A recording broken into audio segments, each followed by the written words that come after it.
Chapter 35 Brissenden gave no explanation of his long absence, nor did Martin pry into it.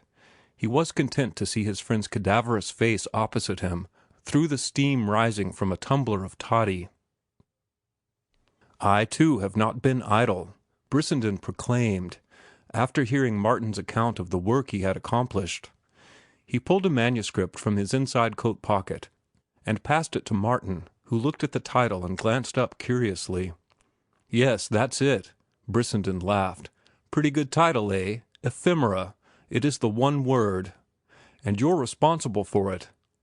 What of your man, who was always the erected, the vitalized inorganic, the latest of the ephemera, the creature of temperature, strutting his little space on the thermometer? It got into my head, and I had to write it to get rid of it. Tell me what you think of it." Martin's face, flushed at first, paled as he read on. It was perfect art. Form triumphed over substance, if triumph it could be called, where the last conceivable atom of substance had found expression in so perfect construction as to make Martin's head swim with delight, to put passionate tears into his eyes, and to send chills creeping up and down his back. It was a long poem of 600 or 700 lines, and it was a fantastic, amazing, unearthly thing. It was terrific, impossible, and yet here it was, scrawled in black ink across the sheets of paper. It dealt with man and his soul gropings in their ultimate terms, plumbing the abysses of space for the testimony of remotest suns and rainbow spectrums. It was a mad orgy of imagination, wassailing in the skull of a dying man who half sobbed under his breath, and was quick with the wild flutter of fading heartbeats. The poem swung in majestic rhythm to the cool tumult of interstellar conflict, to the onset of starry hosts, to the impact of cold suns, and the flaming up of nebula in the darkened void. And through it all, unceasing and faint, like a silver shuttle, ran the frail piping voice of man, a querulous chirp among the screaming of planets and the crash of systems. "There is nothing like it in literature," Martin said, when at last he was able to speak. "It's wonderful, wonderful.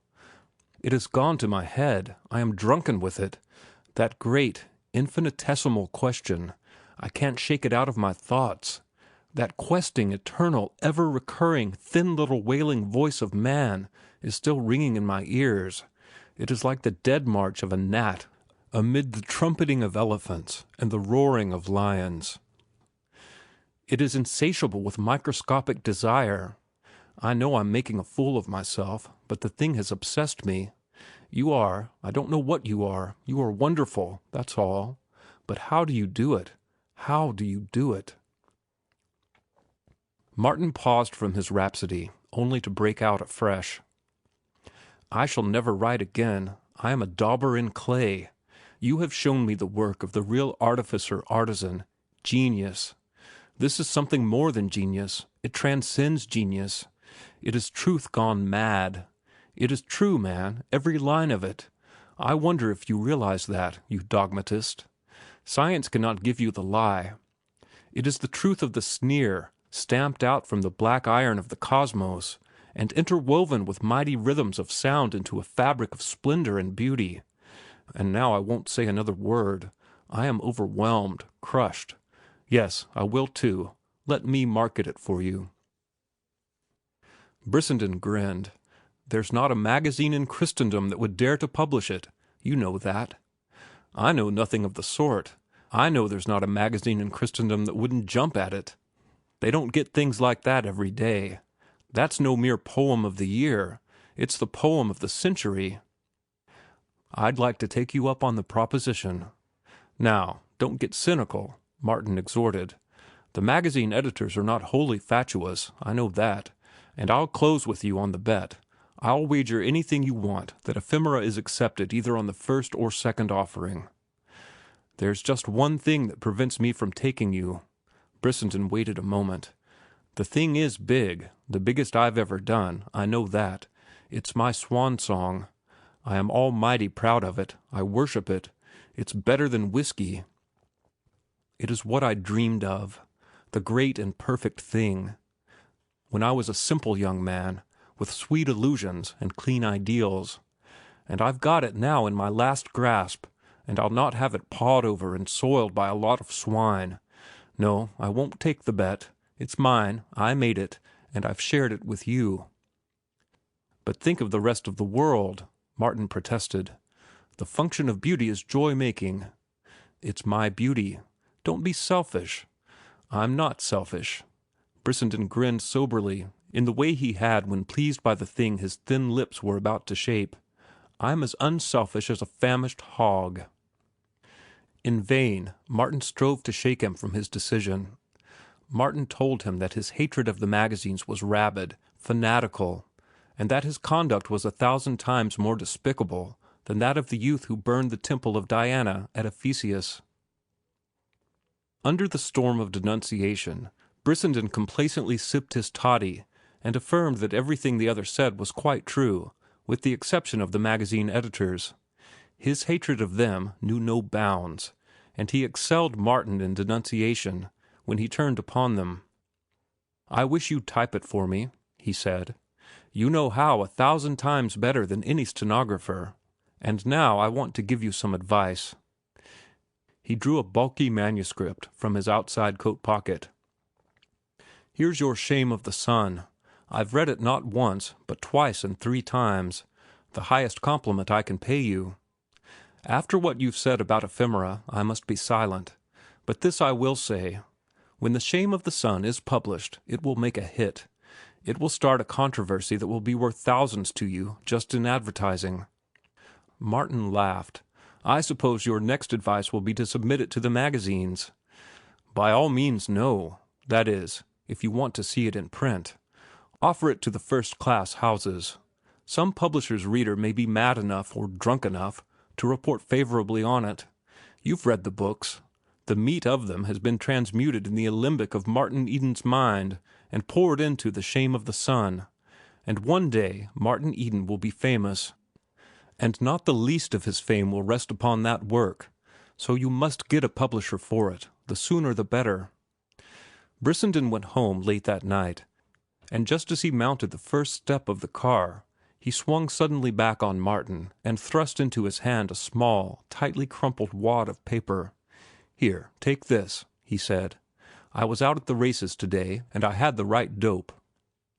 The bell clanged and the car pulled out, leaving Martin wondering as to the nature of the crinkly, greasy wad he clutched in his hand. Back in his room he unrolled it and found $100 bill. He did not scruple to use it. He knew his friend had always plenty of money, and he knew also, with profound certitude, that his success would enable him to repay it. In the morning he paid every bill, gave Maria 3 months' advance on the room, and redeemed every pledge at the pawnshop.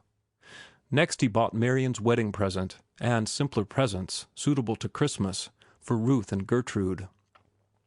And finally, on the balance remaining to him, he herded the whole Silva tribe down into Oakland. He was a winter late in redeeming his promise, but redeemed it was, for the last least Silva got a pair of shoes, as well as Maria herself. Also, there were horns and dolls and toys of various sorts, and parcels and bundles of candles and nuts that filled the arms of all the Silvas to overflowing. It was with this extraordinary procession, trooping at his and Maria's heels into a confectioner's, in quest of the biggest candy cane ever made, that he encountered Ruth and her mother. Mrs. Morse was shocked.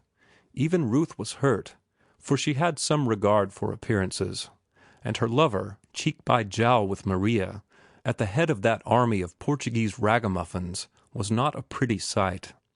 But it was not that which hurt so much as what she took to be his lack of pride and self-respect. Further, and keenest of all, she read into the incident the impossibility of his living down his working-class origin. There was stigma enough in the fact of it, but shamelessly to flaunt it in the face of the world, her world, was going too far. Though her engagement to Martin had been kept secret, their long intimacy had not been unproductive of gossip. And in the shop, glancing covertly at her lover and his following, had been several of her acquaintances. She lacked the easy largeness of Martin, and could not rise superior to her environment. She had been hurt to the quick, and her sensitive nature was quivering with the shame of it. So it was, when Martin arrived later in the day, that he kept her present in his breast pocket, deferring the giving of it to a more propitious occasion. Ruth in tears, passionate, angry tears, was a revelation to him. The spectacle of her suffering convinced him that he had been a brute, yet in the soul of him he could not see how nor why. It never entered his head to be ashamed of those he knew, and to take the Silvas out to a Christmas treat could in no way, so it seemed to him, show lack of consideration for Ruth. On the other hand, he did see Ruth's point of view, after she had explained it, and he looked upon it as a feminine weakness, such as afflicted all women, and the best of women. End of chapter 35.